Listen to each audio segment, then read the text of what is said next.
All right, ladies and gentlemen, welcome to another episode of The Breaks Radio. And we are here this week to discuss hip hop topics as we always do. I'm your host, CEO Hayes, and then we also have my esteemed panel of co hosts in the building. And we got Miss Yum herself, Miss Mary Amante is in the building. What's going on? Yo, yo. Shaolin in the house. And we will definitely be talking about some Shaolin and Staten Island. And then we also got my brother from California, Baylor the Great's here. What's going on? Yo, yo, yo! As y'all can see, I am not in the Prius studio. You're actually home. I know, that's what's up. I just realized, and somebody pointed it out to me, that we represent like the Midwest, West Coast, and East Coast. So it's what's up that we talk about hip hop and culture topics, because we're all over the place. I never sat down and really thought about that. I never really thought about that. Yeah, call me dumb, but it is what it is. Before we get into this week's topics, I know this is something that just recently happened, but I saw it, and this whole comparison between Outkast and Earth Gang. Please tell me y'all are pissed off about that as I am, because why are we comparing anyone to Outkast? Absolutely. That's exactly how I feel. And I was going to say the only representation we're kind of missing is the Dirty South, but yeah. But I'm mad for them. So, the nerve of these people. These young cats, man. These young cats. I don't really like. Why are we making a comparison of all? Outkast is one of those groups you can't just. You have to be around at least 10 years before you can even be mentioned in. I don't care how good you are, before you can be mentioned in the same breath as a group like Outkast. Right. And again, man, sometimes it's not their fault that they wasn't, or didn't experience the golden era, So that's just what it is, man. Yeah. Outkast came out pretty much at a perfect time, and they held their own. So it's not too many groups that you can really compare them to, and then the groups that you do compare them with, they're heavy hitters. And we had that, we had the tournament not too long Yeah. ago, and there was some heavy hitters on that list. It was some come on 16 seed type, but overall though, we had some great groups. So you can't just throw anybody up there with them. And don't get me wrong, I like the little bit I've heard of Earth Gang. I do enjoy. They're backed by Dreamville, which is always good. I think more so, it's not their fault. Yes, Jules decided to make the comparison, and we all know she's a fucking idiot. So, Yeah, yeah. but let's get into the topics for this week. So the first one, we have to start with it. Nicki Minaj announced her retirement. She's kind of since backtracked and said she's going to flesh it out a little bit more. It may have been premature, but she did send out a tweet saying that she's going to focus on making a family right now. So originally I was going to talk about, is this a troll? I think she's already kind of pointed to the fact that it is, but what do you guys think about Nicki Minaj retiring? No, I didn't think it was a troll. I thought she was feeling the pressure. I Oh, thought everything was getting to her, and she was like, "Look, enough is enough. I'm out of here. I'm not being respected like I should." But, at the same time, she knows she has to take accountability for her own actions throughout the years. She should be mentioned with the greats, because she is good. She has a lot of talent. But at the same time, when she was a part of those, well, a part of one, and then a part of her podcast, you've seen the outlash that she had, and the passion behind her rants. That's her being human. yeah. So, I didn't when she said she was going to retire, I said that's a lot of pressure. Like she's not in her bag anymore. People not respecting her like they used to. And so, but I didn't think she was going to be going for long. She's too young. What do you think, Mary? I have to say I agree with Baylor. I actually didn't think she was trolling. I think she meant what she tweeted in the moment, but I don't think it's going to stick, and I don't want it to. And I know we started this conversation a little bit on Twitter, but it's like, for her to go out like this is going to totally tarnish her legacy, right? Like, Yep. I feel like she deserves to, like Baylor just said, go out on a high note and have her contributions to the culture be appreciated. I mean, even though I definitely feel like she's been on some bitch ass type shit lately, I mean, what she's done for the culture cannot be denied. And she was holding it down for the women in the culture back when really the women weren't doing shit. So, Mhm. I mean, yeah, like I feel like say it ain't so. And I also don't like the message that seems to be coming across. And this could be the yum in me, shameless plug here, but basically, like, I feel like the messaging is sort of like you can't have your career and start a family. Like, why would she need Mm. to retire to start a family? It's like, Yeah. let's just say let's say what it is. If it is like Baylor is saying, like the pressure is too much, then say that. Say I'm done with all y'all motherfuckers, and I have no desire to keep up with this shit anymore. So y'all can have it, and I'm about to go live my best life, or some shit like Mhm. that. But not like I'm gonna now retire and start my family that I've been planning. Like, get the fuck out of here. So yeah. And it's funny you mentioned that because for so long, like the female MCs couldn't or felt like they couldn't, or female performers in general felt like it was either you have your family or your career. There was kind of no mixing of the two. Cardi B since bucked that trend, and she did it to the highest degree. She showed that you can have your career, still perform and everything, and maintain your family. So yeah, that being counterproductive to that, I didn't even think about that aspect of it. But as far as like Nicki's career, she has meant too much. Like she was the kind of the ushering in of female MCs being taken seriously again. She proved that she can spit with the best of them. She hasn't in a minute. And so when you say that she's kind of buckling under pressure, it makes sense. Like maybe a lot of MCs would internalize that and then put that into their work. Maybe she feels like she can't. Maybe she feels like she can't put that pressure, that hate that she feels being thrown her way and deliver a great album. We only need one great Nicki album for all this shit to go away. That's it. Deliver one great album. You've delivered mediocre albums the last two times you've been out, and it's just fed more into this bullshit of people thinking that you can't stand up to the female MCs that are coming now. She just needs one great album, and all this hate and shit and doubt goes away, in my opinion. And I hope that she delivers it. Whether she needs to take 2 or 3 years off to do it, that's all fine and dandy. But we need Nicki to come back. It says more to it if she can come back and deliver another great album, and I personally want it.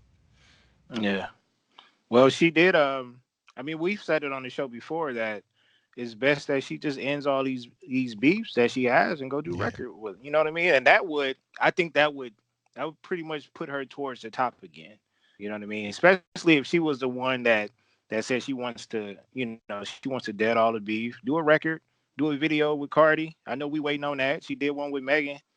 I watched that a few times, more than I should have. You saw her struggle Um, twerking in that video. She struggled, boy. She struggled. Child, somebody get her some help, but she did it. She might, and I think that's at that moment. I think that's when she had in her mind, like, you know what? I think I might I'm retire. too old for this shit. Is Yeah. that's not too old for this shit moment?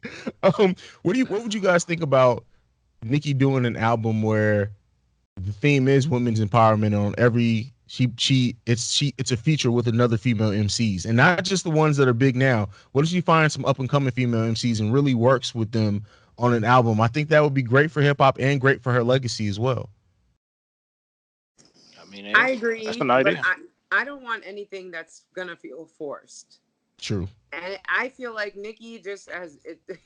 I mean, unless she proves otherwise, like she's kind of showing that she doesn't like to play well in the sandbox. So I'd be fine with just Nikki being herself, getting back to being the monster that she used to be. All these bitches is her sons, so let's get Right? that back. So I'm gonna drop down one. I'm gonna change the format a little bit just because it kind of the themes stay the same. Lloyd Banks mentioned on Twitter also how no one's checking for him anymore, and mentioned him saying that he wasn't making music anymore. What do you what do you think the legacy of Lloyd Banks is? How do you think his career could have been different? And would you be interested in seeing another or hearing another Lloyd Banks album? I would, but I'm gonna go last on this one because I'm a Banks fan. Baylor, coming to you first on this one. I'm a Banks fan as well. I'm one of the few that felt like he should have just distanced himself away from G Unit and to venture off into different productions, producers, and things like that. His career was like he was like T Mac to me. You know what I mean? Like he had a chance to be up there. I'm not gonna be all crazy and be like, yo, he could have been like the king of New York or something like that. Probably not, but he definitely could have been mentioned. He was good. I don't want to give him that great title, but he was real good, man. He was He real could have good. been great. He could have He been could great. have been, yeah, he could have been great. I'll put it to you like this. He could have been knocking at, like, to me, with his talent, he could have been knocking at top 15 for me. Okay. I'll save my because I got takes, so I'm gonna save mine for last. Mary, what do you think? So I'm gonna say that he is absolutely correct. No, no one is checking for him anymore. Damn. And And that's I coming from feel somebody in New like York. and I kind of feel like a lot of people weren't really checking for him back when he was popping either, to be honest with you. I'm not going to go as far as to call myself a Lloyd Banks fan, but I mean, he had some joints. I mean, I was a G Unit fan, and he just was a part of the crew for me. Like, it wasn't like, I kind of agree with Whoa. Baylor to that extent. Like, he wasn't great. He was like, all right. And I hope that he has made good investments with the money he made and now is doing something else. Well, he Mm. 50 hasn't really come at him hard saying he owed him much money, and so I mean maybe Right. he's been good with his money, but I mean it sucks. Like as a Lloyd Banks fan, it sucks to hear you say he was kind of part of the crew because honestly, if we're counting in mixtapes, he's delivered probably the best content out of G Unit other than Get Rich or Die Trying. If we're This is just a taking fact. Okay. consideration, and and I agree with Baylor's point too. Like if he would have stepped away from 50 and been able to work with other people, I think like because Banks' second half of his career, right before Beamer Benz or Bentley, like that time period, he was really bubbling. Like he had a nice mixtape spree. Like people realized what he was as an MC. He had kind of come into his own, not relied on the 50 Cent features or whatnot. But by that time, people were so over G Unit and over dealing with anything related to 50 Cent that his shit didn't get played on mainstream. Like Banks had a chance. He had a chance and he developed as an MC. But the thing was is that with all the beefs that 50 had, he was reduced with what producers he can work with. He was reduced to what DJs wanted to work with. And then people stop wanting to hear G Unit on the radio. And that combination of things really fucked him up. Because I look at Yeah. Lloyd Banks like he could have had the second half of a career like Royce the 5'9" did, to where he hasn't had huge mainstream success, but Royce is respected as one of the top MCs in the game. Yeah. Yeah. And I was just about to say that it was the fact that, bro, they had too many differences in the streets for Banks to go out there and to work with. You know what I mean? So in his own backyard, I'm not even talking about when Game went off on the whole he went off on the whole G Unit, but Yeah. the fact that he couldn't go out there and work with Fat Joe and probably half of New York at that. You know what I'm saying? Because who he was affiliated with. Yeah. It sucks. I would love to see another Banks album. I know that's personal. The mainstream doesn't give a damn about Banks, but it just sucks to see somebody who had so much potential it go wasted, not just because of himself. And people say that Banks didn't want to work. He just wanted to rap. He didn't want to do some of the other things that go into really being a star. And I can't argue against that either. But it just sucks that he couldn't even have a base of a platform to jump off of. And he was a really talented MC. He did have that monotone thing for a while, but he came out of that. And I don't even think people realized that because by the time he did, no one cared. No one was listening to Banks. All right. That's how the game is, though, man. Yeah, hip hop's a cold bitch when at times, man. But let's move on to the next shit. I only put this on here because it just goes with the theme of New York and it goes with just the downfall of how hard hip hop can be. So Tekashi 6ix9ine manager Shotty is sentenced to 15 years in prison. It's also came out that Tekashi will testify in the kidnapping case. What do you guys make of this? 50 Cent said that Tekashi could make a comeback, possibly. That people, if he makes the right record, people would hop onto it. I don't think there's no comeback for Tekashi. The biggest thing that he can do is get out of jail and be with his kids. That's it. Music is over for Tekashi. Mary, I'll come to you first. You're in New York. Is there any chance would New York even rock with Tekashi anymore? Hell to the nah. We don't respect snitches at all. You know, Shoddy and that crew definitely roll deep and are respected in the streets. So I feel like, yo, uh, Tekashi better take advantage of that witness protection program.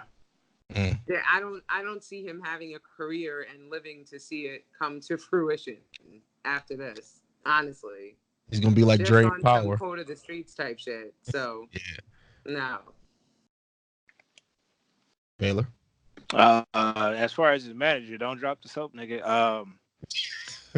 Uh, Takashi, no, you know what? I agree with Mary. He probably won't get no love in his city at all. At all. As a matter of fact, one of the topics that we have coming up later on expresses how much love they got for him. But we'll get to that. But as far as overall, I don't know, man. Some of these kids are weird. Like Yeah. they weird enough to be like, I don't really know what's going on, but he still make dope music. You know? Now our culture, our era, we done with him. We was done with him when he came out. Yeah. But as far as the people that listen to him heavy, his following, I think they might be like, you know, he had to do what he had to do, type of thing. What, and I get that, but like even his album when it came out, it didn't do shit.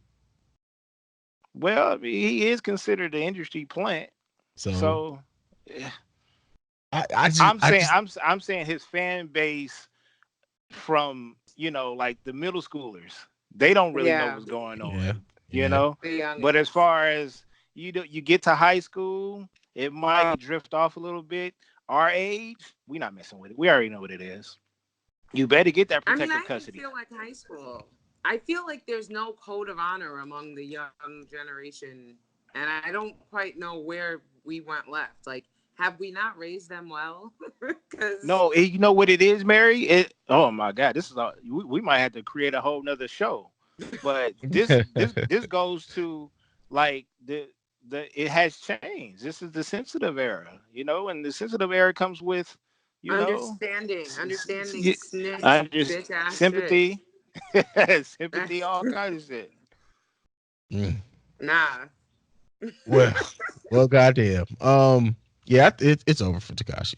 I don't see a world in which he comes back as a musician at all. But weirder things have happened, I guess. So we'll see. Just like I said, just come back. If you get out of jail, just be there for your kids, man. That's it. Like I don't know what else to say. Maybe we can go Mano back. said he not from Brooklyn. He said After he's the not from Brooklyn.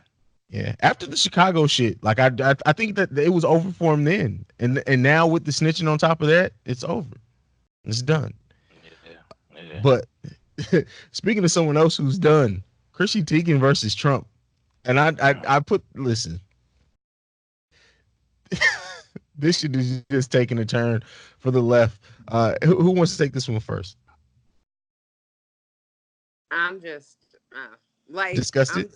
yeah, like Yeah. truly, but not surprised. I just feel like there's no like depths to which this president stoops. So I don't understand how did he find time to pay attention to the shit that he's not supposed to be paying attention to? right, What like does he's he like a do? teenager. What the fuck does he do? Like literally, it's like he's in the Oval Office with like four screens, all looking at Twitter and other shit, just monitoring who's saying shit about him. Like he's Yo, the most insecure person.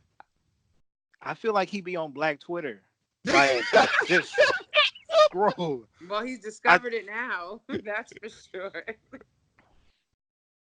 That is funny. That is funny. Like Trump scrolling Black Twitter. Yeah, that's definitely yeah. like I feel like he like his staff. He has to have somebody like look at this hashtag. You look at this hashtag. You guys report back to me. Like what the fuck does he do? What is he doing? I just told you what he does. He goes Like on Black Jesus. Twitter and then he says stuff like he didn't thank me enough.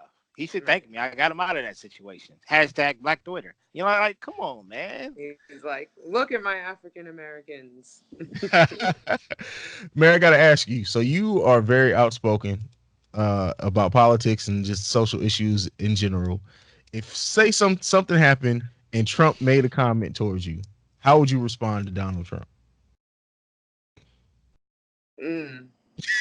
You know what? I gotta be real here. I don't even know if I would honor him with a response because, like, nah, I don't argue with peasants. Like, come on Mm, social media, that's childish.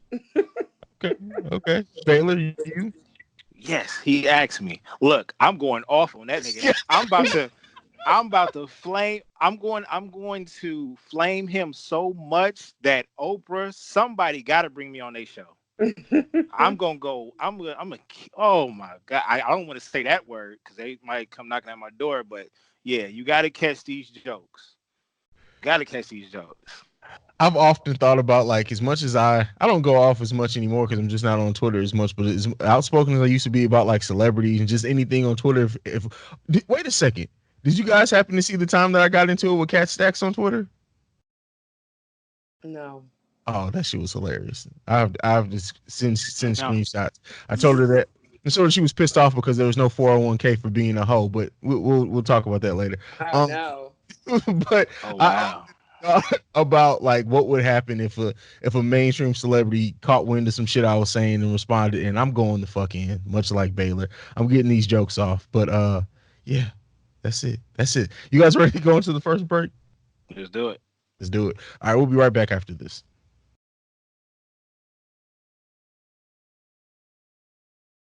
All right, family. So we are doing our first formal TV recap with our two shows that we'll be covering the seasons of. In the first one, it got to be the Wu. So Wu Tang and American Saga. They dropped the first 3 episodes. And now they're doing week by week. How do you guys feel about episode 1 or what you've seen so far? And then Mary, I know you got some shit to say about the format, so I'll come to you first on this one. Yes. So, okay, I'll start with anyone who's been listening to us or watching us knows that I did not go into this with high hopes. I mean, so first of all, background, obviously, I'm from Staten Island. I'm from Stapleton, okay? So, yeah, like I felt like afraid almost. Like I felt like this was going to be butchered. I didn't like the casting decisions. I went into this ready to hate it. And I have to say, I'm kind of loving it.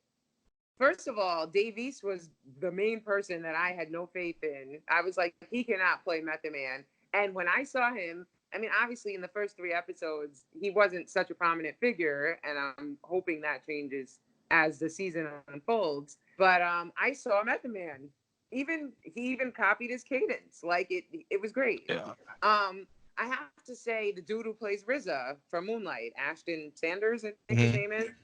All right, so let's be real. He looks nothing like RZA, but yet he has captured the spirit of RZA very well. I feel. Um, I Uh-huh. mean, RZA's a hard person to copy. First of all, he has like that speech impediment, and I love RZA, so let me whatever. But like the whole, thing, like yeah, Mm-hmm.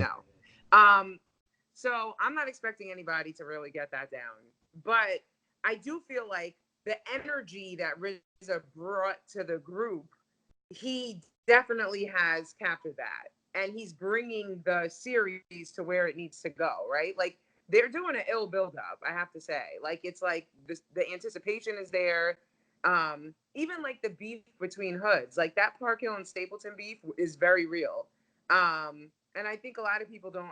I mean, obviously, I'm from Staten Island and from that area, but a lot of people really don't know that and don't like understand what a task it was and an accomplishment it was for RZA to really get all of those dudes together, like, and get them on the same page.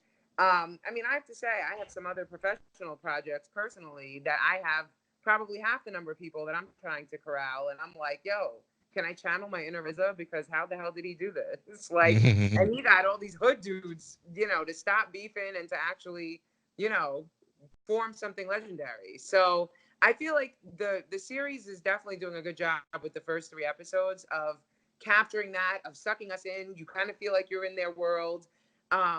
Like I said, Shamik Moore, like I was scared that he was gonna be Shaolin Fantastic from the Get Down. I don't know if we ever talked about that, but no, he's definitely doing a great job of Raekwon, and I'm not sure about this, but I'm pretty sure they're all rhyming themselves in the musical. Yeah, You know? it's crazy. And they're doing like he got Raekwon's cadence down. Like And so that's not an easy cadence to get at that. it's not.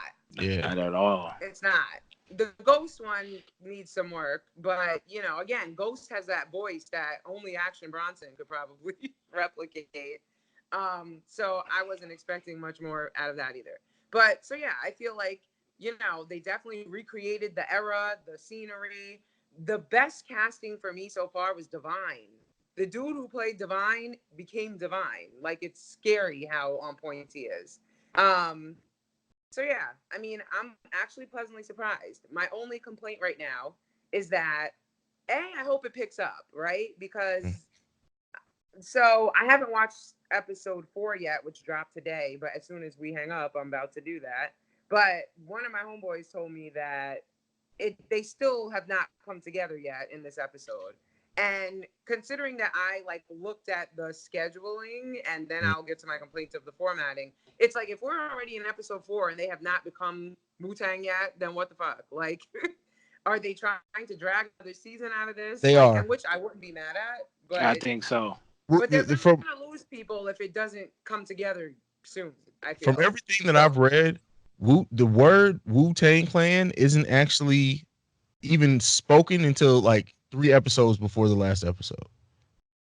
Okay, and so So, this is how you know that RZA really has his hand on this because everything that RZA does is very detail oriented to the point of it's like, all right, my nigga, like we get the point. Let's yeah. move on. I mean, so I read the book, The Tao of Wu, which I highly recommend everyone read, and not only just for the background of the Wu and how it was formed and how RZA brought his vision to life, but really it's a book for anybody who has a vision or a dream.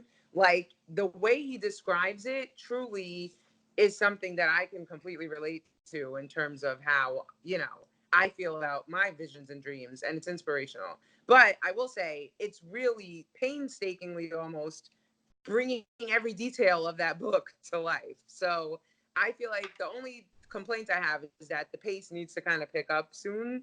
And I'm just kind of mad that now it looks like we went from they dropped 3 episodes at once to now we have to wait for just 1 episode on every Woo Wednesday for another 2 months or so.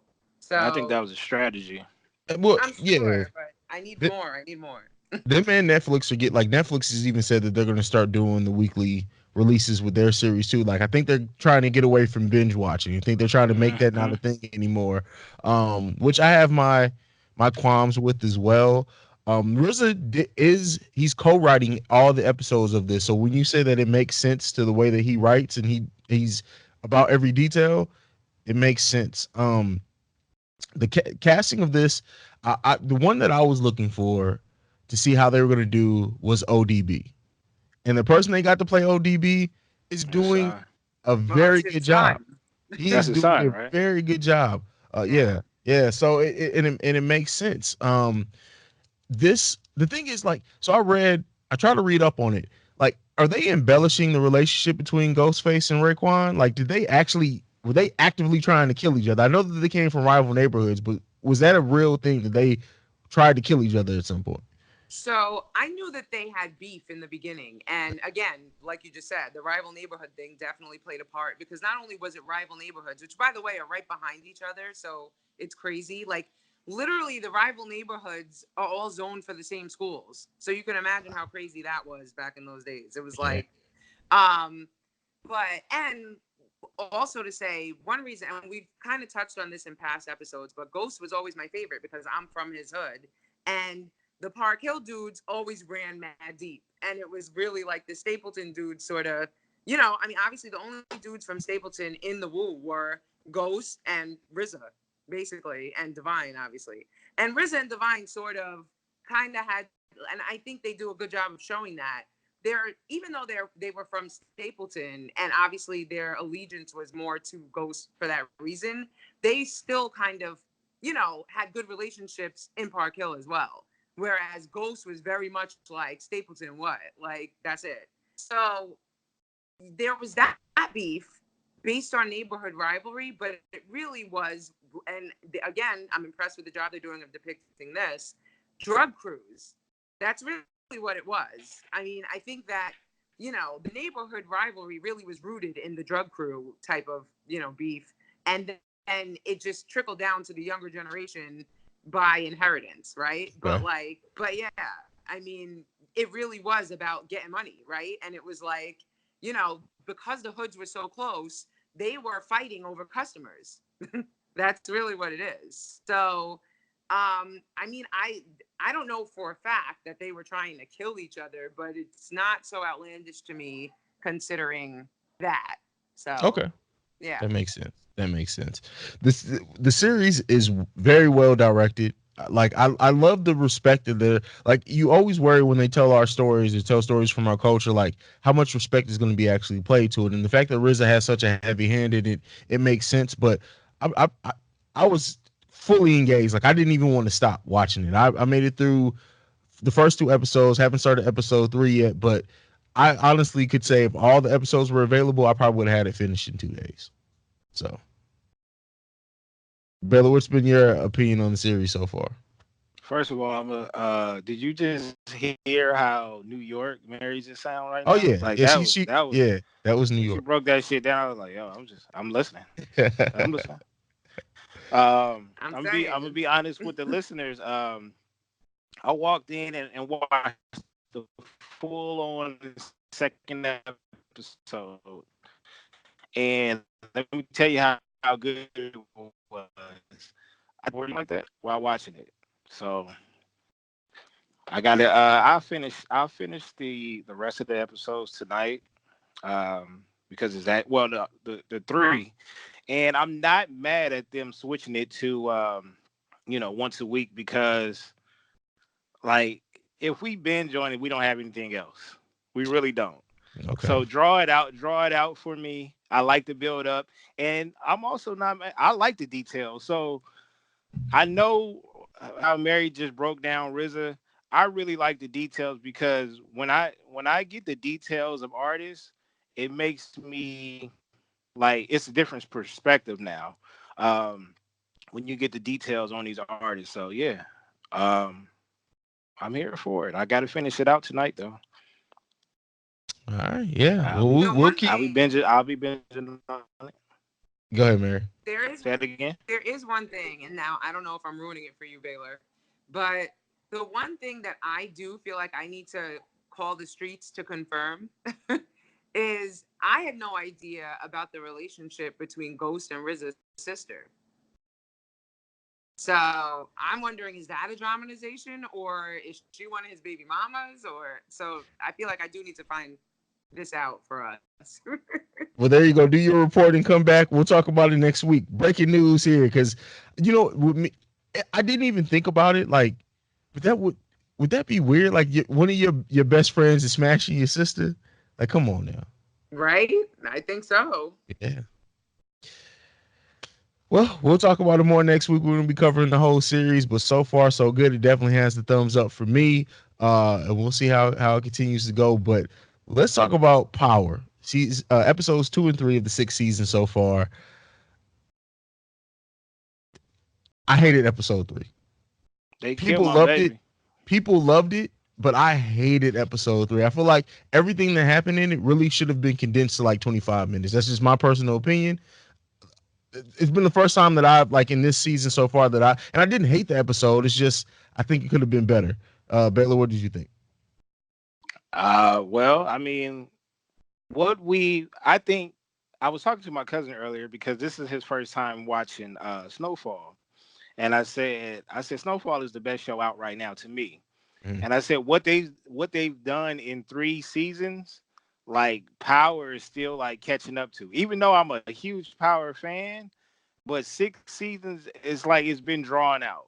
It's been drawn out, but I see what they're doing. I mean, listening to 50's interview, and there was another interview I listened to as well.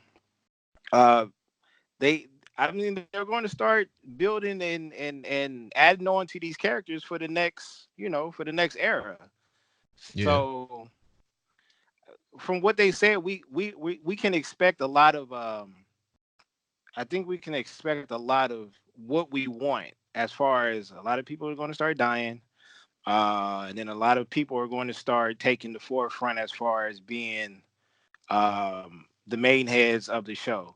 So I think we're going to start looking forward to character development, character development, and a lot of cats dying off. There's nothing else to look forward to. Yeah, I feel that. Mary. I just want to say, I think the stupidest shit ever, and like I'm almost mad at the writers for this, is that fucking Ghost was in the courtroom, like in the courthouse, and like, Yeah, oh, because he has a hat on, nobody knows that it's him. it's Like stupid. Yeah. that to me, I wanted to just turn it off at that point. I was like, this is just now getting ridiculous. Like, there's no way. There's no way. So yeah, I hope they stop with the outlandish bullshit because that was a no for me, dog. But I mean, yeah, I guess more people are gonna die. I, I don't know. The whole I ghost mean, thing. where can they go though? Like Mary, like seriously, at this point they already said it's the last season. Um, yeah, I Right. get So it. now we just about to just do any dumb shit, and y'all motherfuckers are gonna watch. Is basically what they're saying. Because come on, Ghost being It does feel in like they there wasn't as a prepared. and like what was his plan in there, right? Like he was just gonna take her out himself as the maintenance man and not be hooked. I don't know. I just felt like that was crazy. I mean, it feels like Ghost is now without a crew and Tommy has one, as haphazard as it may be, because they're constantly like having little squabbles. I don't know. I feel like I'm curious to see where the Ghost and Tommy thing goes. And then Lala. I'm Yeah, still waiting to me see too. what we're doing I with just want her. to see her get shot. Like, can she please get shot? Like, I was hoping that something was gonna happen during this kidnap attempt, and she was gonna get like shot in the stomach or something, but it didn't happen. Well, she's a mom, though. I really don't want to see her get shot, but I'd like to see them cut her off or some shit because it's just getting ridiculous. Like, and then like her, what is she so jealous of with Tasha? Like, it's weird. No, I don't know. She just doesn't want Tommy talking to Tasha at all, and it like right? this Jealousy, it seems. exactly. And there's some like Power's always been a show to where the logic of their characters seems to shift very quickly into in ways that only make sense to serve the plot rather than actual logic, like real life logic. That happens on almost every TV show. Like it just happens. So it's not a huge critique of mine, but I feel like they know that they had 16 episodes rather than the usual 8 or whatever or 10 how they have, and it's like they're drawing shit out that really should be condensed. Like this final season, I was hoping was going to be very action packed every episode, every episode, every episode. Now I know that they have to do character development as well, but it just seems like it's not really. I haven't seen any character development yet. It just seems like shifts in logic all of a sudden. Like I don't know. This whole Tommy and Ghost shit, I need to get fixed. However, it's going to be fixed. Whether one of them dies, whatever. And this whole like the new Tasha, Tommy, and Ghost with the kid shit too. Like the fact that they're just now building this, I'm worried that this is what's going to be the whole spinoff. Like it's just a lot of shit that I'm worried about right now in the show that I don't see where it's going to go. But Yeah, and like Tariq, I feel yeah, like Tariq needs to be killed, even though If they not to kill leave it. him, they kill the major. They kill a major piece to the next project. Well, Because all right. So, I don't see any other character development that's gonna keep me tuned in. well, he really needs a beatdown because, come on, first of all, you're seriously entertaining being disloyal to your pops, bro. Like, no. of Then now all you want to be a dealer in your little cheap, expensive ass school that your pops is paying for. That's gonna go left real quick. Um, I think ultimately he turns into his pops, and his roommate turns into Tommy. yeah, and the chick turns into Tasha. Like that's what I see happening. I think okay. I think when he needs a new connect, I don't think he's gonna get it soon. And 50 has said in his interview on the Breakfast Club that the next book, the next part of Power it picks up 48 hours after whatever happens in the season finale of this season. And I really think his new connect is going to be Mary J. Blige, who's the main character in the next Excellent. spinoff of Power. Mm. Interesting. Okay. All right. Here Well, we now I'm go. a little intrigued. I didn't know that. Yo, and if not 50, yo, come on. You need to hire us. Come on now. Shit. We coming up with some cold ideas now. Yeah. Well, we'll see how it goes. Hopefully, this. I'm 50 owe still. me some money. I Well, wish. let's at him. Yeah, we'll add them in when we do this post. But let's get into some actual music. I know we talked about TV for a while, so this whole So Brooklyn challenge thing, and Casanova and Fabulous just released a video to So Brooklyn. What do you guys think about all? Like, what do you think about the song? For one, what do you think about Manio? I never say his name right. His remix, Mano. his verse. Like, what do you guys think about just everything coming from the So Brooklyn song? Well, I like the trend. That's for sure. I Yeah. like it. I mean, I'm not from New York, but from the past videos that I've seen, where they have dedicated songs to New York, that is definitely up there. I thought it was pretty decent. I'm not much of a Casanova fan, but that was a dope track, and I like where it's going. I've heard it some other people. I haven't heard it, but I've heard of other people from like Philly, taking the whole trend and doing it their way. And I hope it's spread out through the whole goddamn US. Shit, I think it's a dope thing. That's what's Yeah, up. I like it. And I mean, in New York, it's even kind of broken down into other hoods already, like individually. So I don't know. I like it. And I think it was a clever social media move. Yeah, yeah. Honestly. You remember when Welcome to Atlanta had the 5,000 remixes? That's what this is going to Man. become. Yeah. I can see But that. it's got to be at least with this though. Like nowadays, because of the visuals, because of social media, like it's got to be as hard as that video. That video was dope. That video was real dope. Yeah. I honestly feel like Fab is pretty underrated.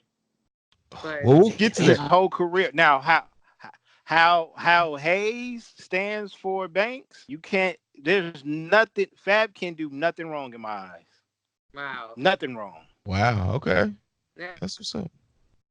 Top 5, dead or alive. Top 5? Really? You got Fab in the top 5? Dead, All right. I dead wasn't or going- alive. This is the only guy. Hey, this is the only guy who has mixtapes better than most cats' albums.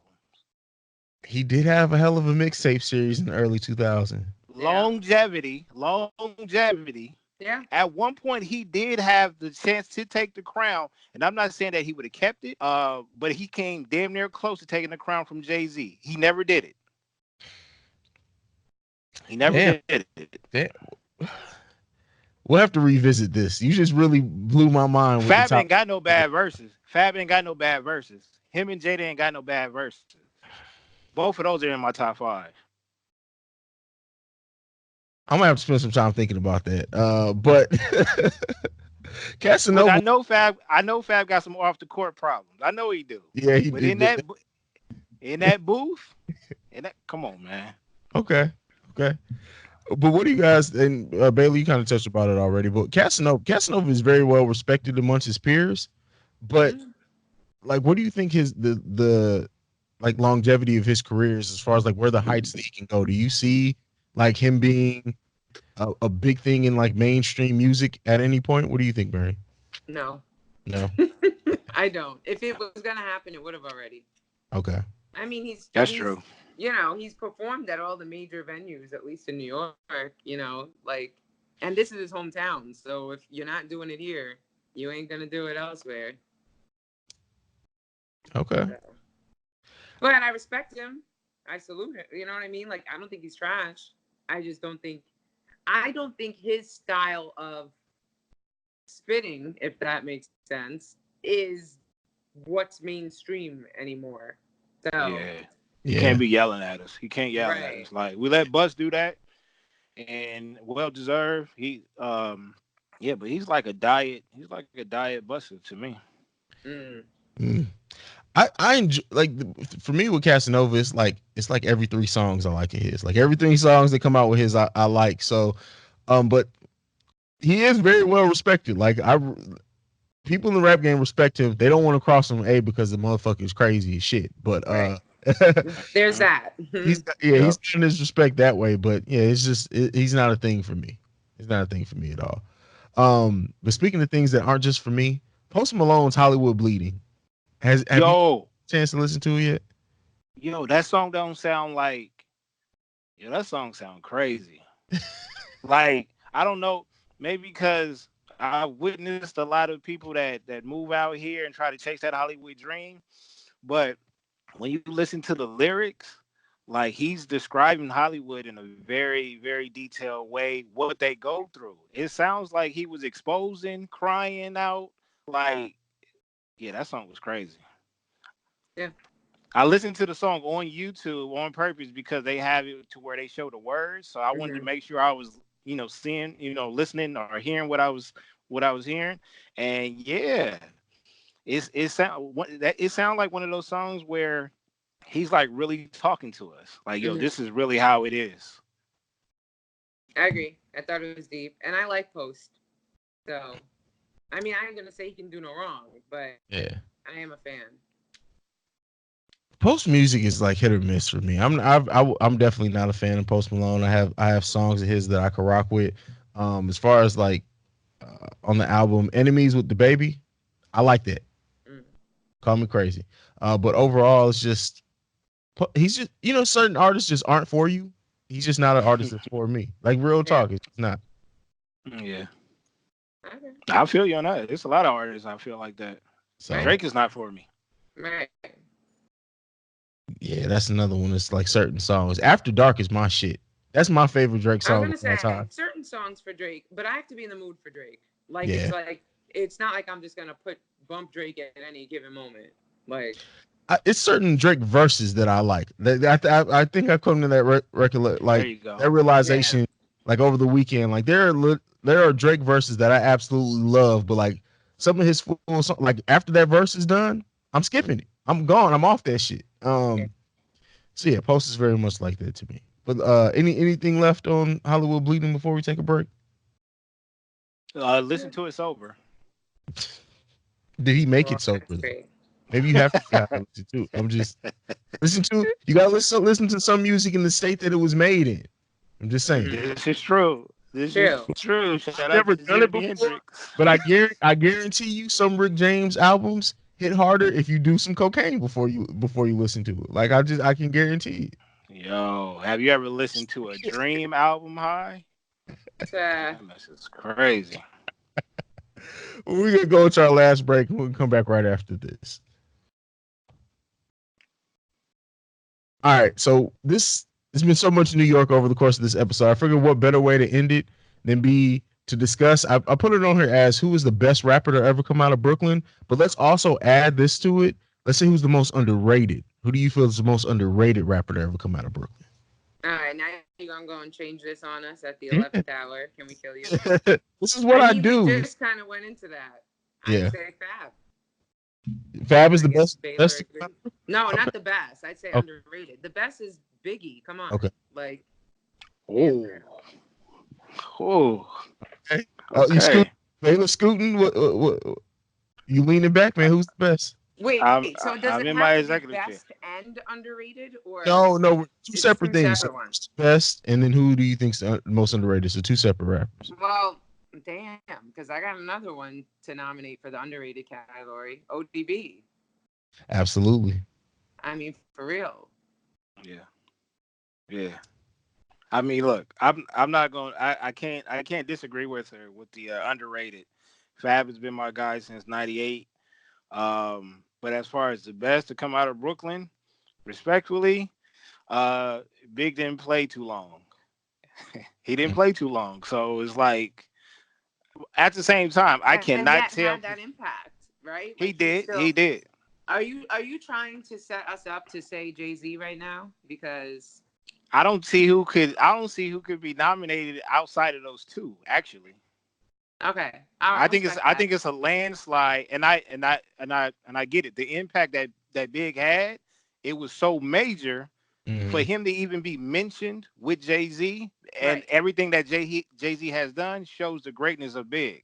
Right. I So was gonna say Jay-Z is admittedly influenced by Big, so that's the only reason why Big wins my vote. You know what I mean? okay, you got me. You got So my for vote on that one.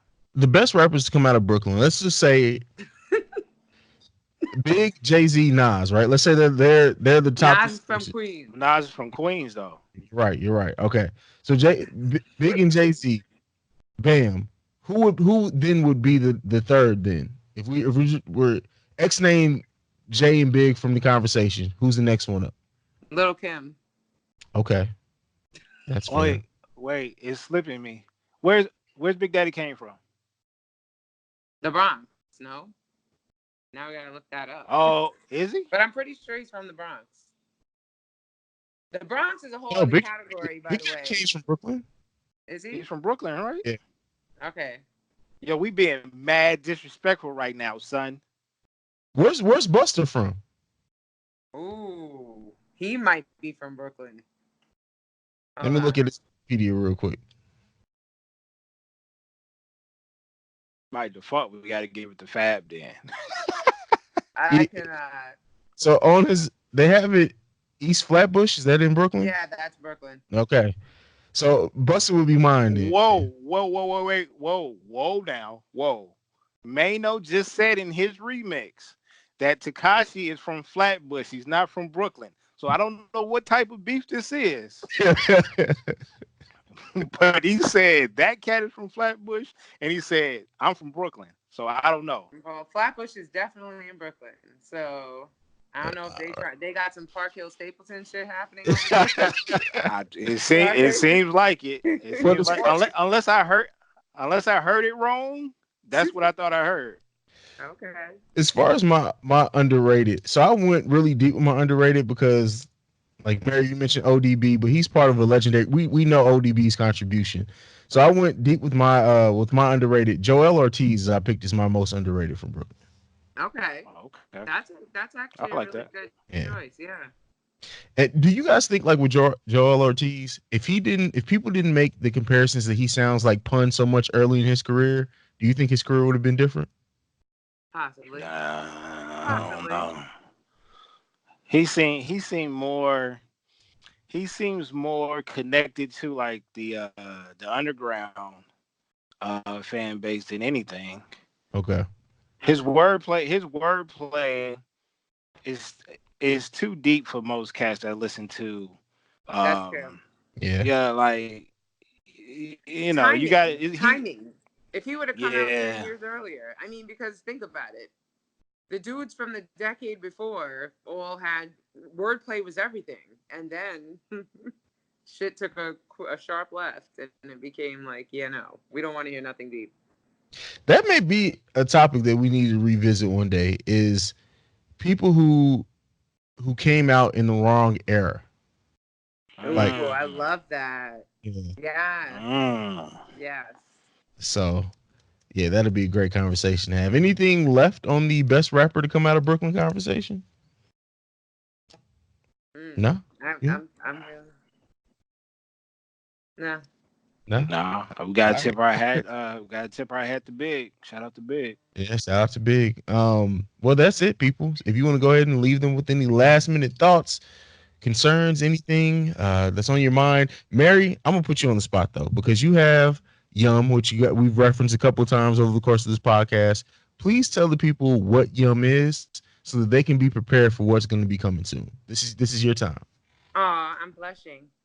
So YUM stands for Young Urban Moms, and it's a brand that I've tirelessly build, and it's starting with the launch of a podcast that I'm currently in production on. And I mean, the gist of it is that basically we keep it real on all things pertaining to motherhood.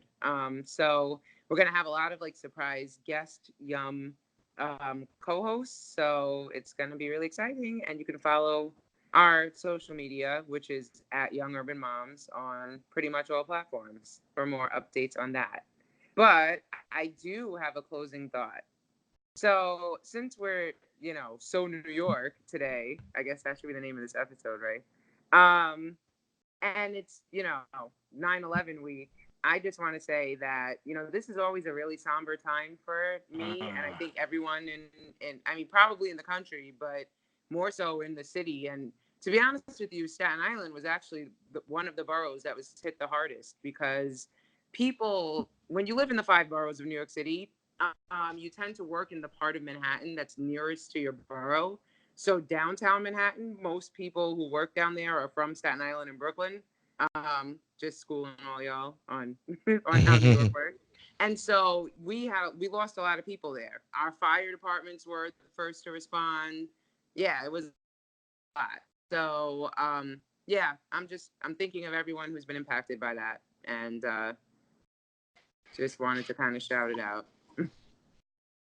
That's what's up. Yeah. Yeah, it's definitely a time, and everyone was sharing their memories of 9/11 on the timeline today, and I think we it hits different definitely for anyone who was in New York, but we all have that moment of when we found out or when we heard the news or when we saw it on TV, and so this is a time where it's one of those rare times that it binds us together more than it breaks us apart. Everybody like really trying to fill out and remembering the time because it was probably one of the most traumatic things that we went through as a country ever. So yeah, I'm glad that you mentioned that. I actually, honestly, probably should have mentioned that at the top of the show. So thank you for that. That's all right. I'm actually glad she mentioned it too because I remember walking into the living room and watching it on my television, and I didn't feel like when I found out the details because I was like I just graduated like 2 or 3 months prior to that, so I was fresh out of high school, and I didn't feel like damn New York just took a hit. I was like, yo, we Mhm. got hit, and that hurt, No. man. Yeah. Yeah, I was living overseas in Germany on a military base, and I had just suited up for football practice, and the coach came out, told everyone to take a knee, and told us what happened. And at that time, all the military bases were worried that if they hit us on American soil, that the satellite bases around the country were next. So we were on a curfew for 30 days to where no one could be outside of their homes on base, just walking around after 7 p.m. Lasted for 30 days. So that's kind of my memory of it. It was wild, and literally the military police were roaming around, and if you were caught outside walking, not just the kids, the adults either, after 7 p.m., you got fined and some other shit. So yeah, it was Damn. it was deep at that point in time. So Well, I was actually on the Staten Island ferry on my way to the city, which it docks right pretty much underneath the World Trade Center, because it was one of my first days at Fordham University. wow. And literally, we were about to dock, and then the first plane hit.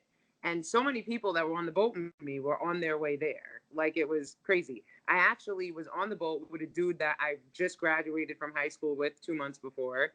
And we were part of a program in high school where you worked 1 week and you went to school 1 week. It was called Mhm. co-op. Not sure if you guys have that. And his job was in the World Trade Center, and he was late that morning, and that is what Wow. saved his life. And basically, yeah, we froze in the water. We didn't even get to dock because that happened, and we all were made to put on our life preservers, and wondering what the f was happening next. And by the time the boat decided to turn around and go back to Staten Island, the second plane hit. And at that point, we knew that. And I mean, mind you, this was a time of no smartphones, nothing. I had a flip phone that was not working to call anybody. Actually, the the the one phone call that did go through was to my grandparents, who are both now dead. So that's kind of sad thinking of that. But yeah, I mean, I couldn't get in touch with anybody else. Didn't know where anybody was. It was serious pandemonium. And yeah, I don't know. I mean, obviously, by the time we got back to Staten Island, it was like, this is war. Literally, like, that was kind Yeah. of the sentiment that everybody had, because at that point we knew it was on purpose. So yeah. So I'm thinking of that right now, and thinking of everyone and all the people who are still dying from this day, like, from responding to that. So yeah. It's You crazy. want to know Glad what's crazy? You want to know what's crazy? The unity that was created from that tragedy, but then you fast forward to now, and it's and it's like, all undone. I Yeah. know. yeah, Can we go back to that? Like, yeah. Wow. Well, not to. We're sorry if we brought down the energy at all. I'm sorry. It's No, my you're fine. No, fault. it's something that needed to be talked about. So don't apologize at all. You know what? People probably maybe hoping or expecting us to talk about it. So I'm glad that we did. I know we're on the way out. Mary, did you get to plug your social media? uh, Probably not. It's Go called ahead. like depressed.com. No. I'm at Miss Mary Almonte. MISSMARYALMONTE on all social platforms. All right, Baylor. At Baylor the Great on all social media platforms. And yeah, 9/11, man. Yeah, Yeah. yeah. If you guys want to share your 9/11 stories with us, you can. You can write in. You can send us an email, thebreaksradio@gmail.com. You can send a voicemail to 614-547-2039. You guys can follow me at CEO Hayes. That's CEOHAIZE. You can also follow us collectively at The Breaks Radio. That's it. We're out. Peace. I swear I've been thinking about that all day.